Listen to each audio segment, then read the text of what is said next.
Next question ہے کہ غزل کا 5واں شعر علم بیان کی کس قسم کی مثال ہے؟ تو شہین ہے، پرواز ہے کام تیرا، تیرے سامنے آسماں اور بھی ہیں۔ یہ شعر علم بیان کی صنف استعارہ کی اعلیٰ مثال ہے، جہاں مستعارلہ انسان، مستعار منہ شاہین اور وجہ جامع بلند پروازی، خودداری اور ہمت ہے۔ سوال نمبر 3 ہے کہ شامل نصاب غزل کو پڑھ کر علامہ محمد اقبال رحمۃ اللہ علیہ کی غزل گوئی پر تبصرہ کریں۔ تو یہ تبصرہ ہے کہ علامہ محمد اقبال رحمۃ اللہ علیہ کی غزل گوئی اردو ادب میں ایک انقلابی اور فکری روایت کی نمائندہ ہے۔ ان سے پہلے جو غزل ہے وہ غزل کا جو معنی ہے اس کا معنی یہ ہے کہ عورتوں سے حسن اور محبت کی باتیں کرنا، تو اس سے پہلے جتنے بھی شاعر گزرے ہیں ان میں اس طرح کی چیزیں پائی جاتی ہیں، لیکن علامہ محمد اقبال رحمۃ اللہ علیہ نے اس شاعری کو تبدیل کیا ہے۔ اس کے اندر بہت ساری ایسی چیزیں وہ لے کر آئے ہیں جیسے فکری ہے، قومی، روحانی اور انقلابی پیغام سے ان کی شاعری بھرپور ہے، جذباتی یا رومانوی شاعری ان کی نہیں ہے۔ ستاروں سے آگے جہاں اور بھی ہیں جیسی غزل میں اقبال قاری کو سکون، قناعت اور محدود سوچ سے باہر نکلنے کی دعوت دیتے ہیں۔ وہ عشق کو صرف جذباتی واردات نہیں بلکہ ایک تحریک اور عملی قوت سمجھتے ہیں۔ ان کی غزل میں زندگی کا ارتقاء، انسان کا مقصد کہ انسان کس مقصد کے لیے دنیا میں بھیجا گیا ہے، خودی کی تعمیر کہ انسان اپنے آپ کو پہچانے اور امت کی بیداری جیسے عناصر نمایاں ہیں۔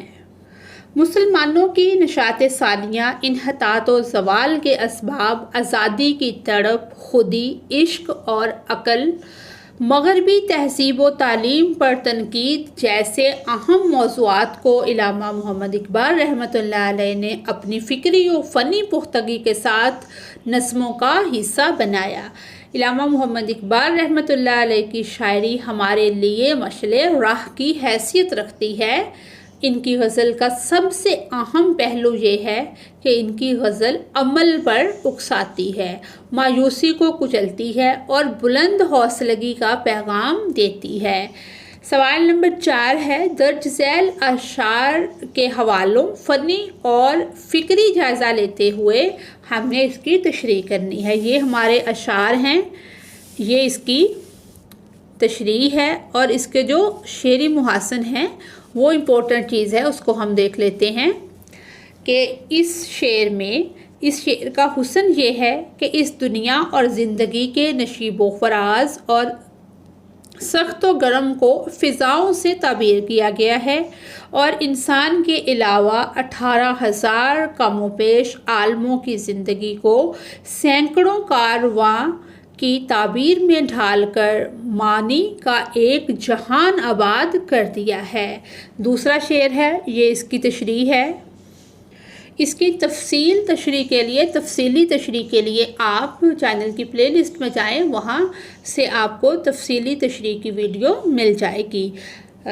تو اس کے شعری محاسن کو ہم بس یہاں تھوڑا بہت ڈسکس کریں گے کہ علامہ محمد اقبال رحمۃ اللہ علیہ نے معنوی اعتبار سے وہ معنی پیدا کیے ہیں جو اوپر والے اشعار میں گزرے ہیں، لیکن پیرائے اظہار کو رنگا رنگی دی ہے کہ اس دنیا کو عالم رنگ و بو سے معنی آفرین تعبیر میں پیش کیا گیا ہے، جہاں آخرت کو چمن سے اور جنت و نعمت کے مقامات کو آشیاں سے تعبیر کر کے شعری جمالیات کی عمدہ مثال پیش کی ہے۔ یہ نیکسٹ شعر ہے اور یہ اس کی تشریح ہے۔ اس کے جو شعری محاسن ہیں ہم ان کو دیکھتے ہیں کہ اس شعر میں ایک منزل یا مقصد کو نشیمن سے تعبیر کیا گیا ہے اور دوبارہ کی جدوجہد کو مقامات آہو فغاں سے تعبیر کر کے غزلیہ شعر کے تقاضائے اختصار کو پورا کرتے ہوئے شعری حسن کو برقرار رکھا ہے۔ نیکسٹ شعر ہے ہمارا اور یہ اس کی تشریح ہے۔ یہ اس کے شعری محاسن ہیں کہ اس شعر میں علامہ محمد اقبال نے علامتی پیرائے اختیار کیا ہے اور اپنے مخصوص انداز اور محبوب علامت شاہین کو مرکز بنا کر معنی کو اس قدر پھیلایا ہے کہ قاری کے اندر ایک حوصلہ اور خود اعتمادی کا وصف پیدا ہونے لگتا ہے۔ حسن خیال کے ساتھ ساتھ حسن بیان کا پیدا کرنا یہ علامہ محمد اقبال کا انفراد ہے کہ یہ ان کی انفرادی حیثیت ہے۔ اس سے پہلے غزلوں میں یا نظموں میں ایسا نہیں ہوتا تھا۔ نیکسٹ شعر ہے، یہ اس کی تشریح ہے اور اس کے شعری محسن ہم دیکھتے ہیں کہ اس شعر میں بھی علامہ محمد اقبال رحمۃ اللہ علیہ نے اپنا فلسفہ خاص نہایت خوبصورتی کے ساتھ پیش کر دیا ہے کہ دنیا کی ناپائیداری اور ہمیشہ رہنے والا مقام زمانہ خالص بھی اور بڑے مفہوم کو روز و شب اور زمان و مکان کی دو تراکیب میں اس طرح رکھ دیا ہے کہ اقبال رحمۃ اللہ علیہ کی غزل کی معنویت پر ایمان لانے کو جی کرتا ہے۔ سوال نمبر 5 ہے، طلبہ علامہ محمد اقبال رحمۃ اللہ علیہ کی نظم ایک گائے اور بکری کو اپنی گفتگو کے انداز میں تاثر کے حوالے سے شدت اور لہجے کے زیر و بم کا لحاظ رکھ کر ڈرامائی کیفیت میں پیش کرے۔ تو اس کا جواب ہے کہ طلبہ اس نظم کو ڈرامائی انداز میں یوں پیش کریں گے جیسے ڈرامے کا انداز ہوتا ہے کہ ہم ایکٹ کرتے ہیں، تاثرات جو ہیں وہ نظر آتے ہیں۔ کردار ایک تھکی ہوئی، مایوس اور شاکی آواز میں بولے کہ ایک شخص جو ہے وہ تھکی ہوئی آواز میں، مایوس آواز میں بات کرے گا، جبکہ جو بکری کا کردار ادا کرے گا وہ نرم، سلیقے سے، حکمت سے بات کرنے والی آواز میں ہوگا۔ گائے جب شکایت کرے تو لہجہ غصے اور دکھ سے بھرپور ہو، جیسے دودھ کم دوں تو بڑبڑاتا ہے، ہوں جو دبلی تو بیچ کھاتا ہے۔ بکری کا لہجہ سمجھانے والا، نرم اور پر اعتماد ہو، جیسے یہ چراغا، یہ ٹھنڈی ٹھنڈی ہوا، ایسی خوشیاں ہمیں نصیب کہاں۔ آخری حصے میں گائے کا لہجہ ندامت اور شرمندگی سے لبریز ہو، یوں تو چھوٹی ہے ذات بکری کی، دل کو لگتی ہے بات بکری کی۔ یوں لہجے، آواز کے زیر و بم اور جذباتی ادائیگی سے نظم میں ڈرامائی کیفیت پیدا ہو جائے گی۔ اس کے بعد سوال نمبر 6 ہے، جملوں کو ہم نے درست کرنا ہے کہ زاہد اور میں مری کی سیر کو گیا نہیں گئے آئے گا۔ دن بدن مہنگائی بڑھتی جا رہی ہے، روز بروز مہنگائی بڑھتی جا رہی ہے۔ فقیر نے مجھے دعا نکالی نہیں، دعا دی۔ نیکسٹ ہے، ملزم پولیس کو دیکھ کر 7 4 11 ہو جاؤ، یعنی کہ ملزم پولیس کو دیکھ کر 9 2 11 ہو گیا۔ اس کے بعد ہے، دوست وہ جو خوشی میں کام آئے، دوست وہ جو دکھ سکھ میں یا مصیبت میں کام آئے۔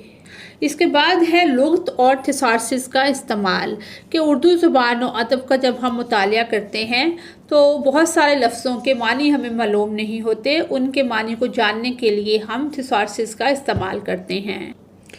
جی، اب اس سے ریلیٹڈ کویسچن ہے کہ الفاظ و معنی سے واقفیت اور ان کے انتخاب میں درج ذیل کے لیے لغت اور تھیسارسس کا استعمال کریں۔ یہ والے لفظ ہیں مسجد، بدن، داستاں، منڈی، فرنیچر، مدرسہ اور دارالمطالعہ، یعنی کہ یہ الفاظ ہیں، یہ ان کے معنی ہیں۔ آگے ان کا جو تھیسارس ہے وہ یہ ہے کہ مسجد کیا ہے؟ نماز پڑھنے کی جگہ، عبادت خانہ، مصلی، خانقاہ، عبادت گاہ، سجدہ گاہ، اور بدن جسم کو کہتے ہیں، تن، قالب، جسم، پیکر اور ڈھانچہ۔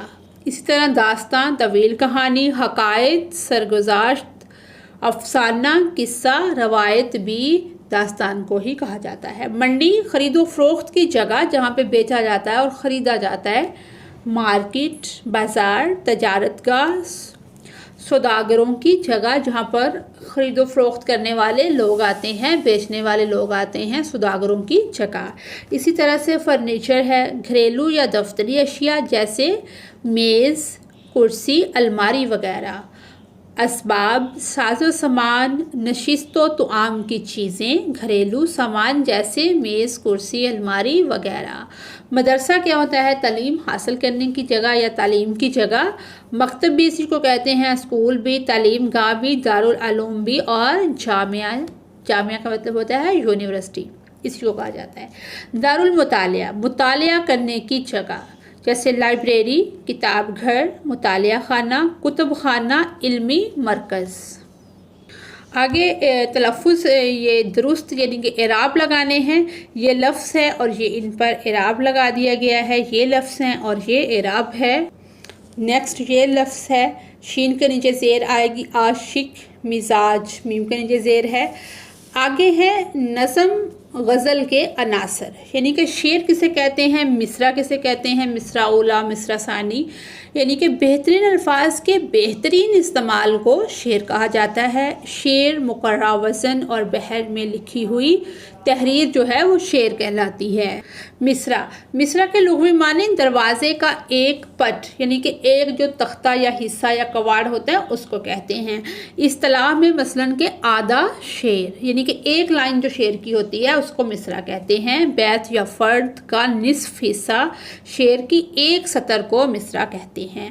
اور مصرع اولیٰ پہلے شعر کے پہلے مصرعے کو اور دوسرے کو مصرع ثانی کہا جاتا ہے۔ اس کے بعد ہے قافیہ۔ قافیہ لفظ کفو سے ماخذ ہے، نکلا ہے، جس کے معنی پیچھے آنے والے کے ہیں، اور شعری اصطلاح میں ہم آواز الفاظ کو قافیہ کہتے ہیں۔ قافیہ کے بغیر غزل نہیں ہو سکتی۔ اس کے بعد ہے ردیف۔ ردیف کے لغوی معنی گھوڑ سوار پیچھے بیٹھنے والے کے ہیں۔ شعری اصطلاح میں یا شعر کی اصطلاح میں قافیہ کے بعد دہرائے جانے والے الفاظ کو ردیف کہا جاتا ہے۔ ردیف کے بغیر غزل ہو سکتی ہے، قافیہ کے بغیر نہیں ہو سکتی، ردیف کے بغیر ہو سکتی ہے۔ اس لیے جس غزل میں ردیف ہوگا اسے مردف غزل، جبکہ جس غزل میں ردیف نہیں ہوگا اسے غیر مردف غزل کہیں گے۔ اس کے بعد ہے مطلع۔ مطلع کے لغوی معنی ہیں طلوع ہونے کا مقام۔ غزل کا پہلا شعر جس کے دونوں مصرعے ہم قافیہ یا ہم ردیف ہوں تو اسے کیا کہتے ہیں؟ مطلع کہتے ہیں۔ مطلع ثانی، قصیدے یا غزل میں اگر مطلع کے بعد ایسا شعر آ جائے جس میں قافیہ ردیف کا اہتمام مطلع ہی کی طرز پر ہو تو اسے مطلع ثانی کہیں گے۔ مقطع، مقطع کے معنی قطع کرنے یا کاٹنے کے ہیں۔ غزل یا قصیدے کے آخری شعر کو مقطع کہتے ہیں، جس میں شاعر اپنا تخلص بھی استعمال کرتے ہیں، جو ان کا قلمی نام ہوتا ہے وہ استعمال کرتے ہیں۔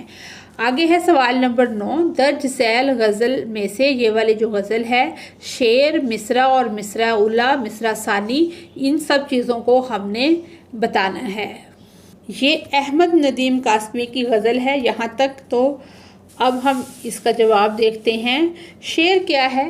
تیرے پہلو سے جو اٹھوں گا تو مشکل یہ ہے، صرف ایک شخص کو پاؤں گا جدھر جاؤں گا۔ یہ کیا ہے؟ شعر، کیونکہ اس کے اندر پہلا مصرع بھی ہے اور دوسرا مصرع بھی۔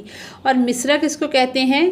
تیرے پہلو سے جو اٹھوں گا تو مشکل یہ ہے، یہ کیا ہے؟ مصرع۔ اور مصرع اولیٰ یہ والا، تو مصرع ثانی یہ والا۔ اس کے بعد قافیہ ہے۔ اس غزل میں مر، اتر، کدھر، گھر، بکھر، جدھر، سنور، مگر، کر جیسے الفاظ قافیہ ہیں۔ ردیف کیا ہے؟ جاؤں گا، جو بار بار آیا ہے کہ زخم کھاؤں گا تو کچھ اور سمر جاؤں گا، بجھ تو جاؤں گا مگر صبح تو کر جاؤں گا۔ جاؤں گا کیا ہے؟ یہ ردیف ہے۔ مطلع، کون کہتا ہے کہ موت آئی تو مر جاؤں گا، میں تو دریا ہوں سمندر میں اتر جاؤں گا۔ اور مطلع ثانی، تیرا در چھوڑ کے میں اور کدھر جاؤں گا، گھر میں گھر جاؤں گا، صحرا میں بکھر جاؤں گا۔ اور مقطع کیا ہے؟ زندگی شمع کی مانند جلاتا ہوں ندیم، بجھ تو جاؤں گا مگر صبح تو کر جاؤں گا۔ جی اب جی ہم نے علامہ اقبال کی کتاب بانگ درا غزل سے تیرے عشق کی انتہا چاہتا ہوں، یہ والی غزل ہم نے لکھی ہے۔ آپ اپنی مرضی سے کوئی بھی غزل